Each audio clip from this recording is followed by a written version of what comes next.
Easily का WWE comeback हमें देखने को मिला। उसके बाद वो कुछ टाइम तक एक्टिव थी, फिर उसके बाद चली गई। फिर हमने देखा कि वो बेकी लिंच के सामने आई, जहाँ पे इन्होंने हेल्प किया मैगजीन को टाइटल जीतने में, एंड फिर से गायब। अभी एजे ली भाई वॉर गेम्स मैच के बाद देखने को मिली ही नहीं है। एजे ली के लिए क्या प्लान्स हैं आगे के, एंड एजे ली के कॉन्ट्रैक्ट को लेकर क्या अपडेट है वो मैं आपको बता देता हूँ। एक्सपेक्टेड नहीं है कि एजे ली आपको जल्दी देखने को मिलेंगी वापस। आई मीन अभी भी आपको एजे ली को देखने के लिए 1 महीने का वेट करना पड़ सकता है। शायद आपको रंबल में देखने को मिलेंगी। एंड कहना है सॉन रॉस साहब का फाइटफुल सिलेक्ट के क्यूएनए में कि एजे ली की जो लॉन्ग टर्म डील है डब्ल्यूडब्ल्यूई के साथ में, वो लॉन्ग टर्म डील है, वो फुल टाइम डील नहीं है। दोनों में अंतर है। अब इसमें भी डिफ्रेंशिएट करना पड़ेगा भाई हमें। पहले लॉन्ग टर्म सुन के हम लोग फुल टाइमर समझ लेते थे।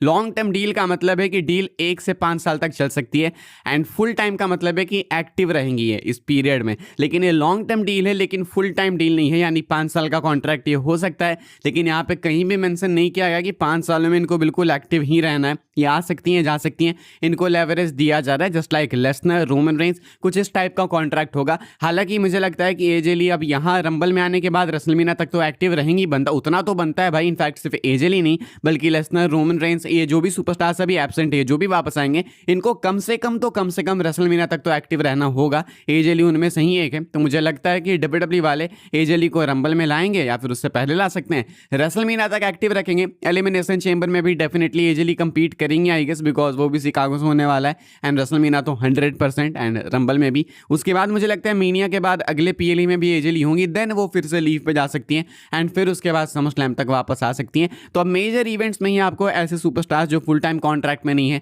वो कंपीट करते हुए देखने को मिलेंगे। एंड मुश्किल से 1-2 पीएलई बीच में कोई लकी पीएलई हो गया जिसमें आपको रोमन, लेसनर जैसे सुपरस्टार्स कंपीट करते हुए देखने को मिलेंगे, वैसे ही वहीं पे आपको एजे ली भी देखने को मिल सकती है। तो एक तरीके से मान लो कि विमेंस डिवीजन की रोमन रेंज से एजे ली फॉर नाउ एटलीस्ट। आगे कैसे कॉन्ट्रैक्ट वर्क करेगा वो तो जब पता चलेगा तो मैं आपको बता दूंगा। अभी के लिए लॉन्ग टर्म डील है, लेकिन फुल टाइम डील नहीं है ये।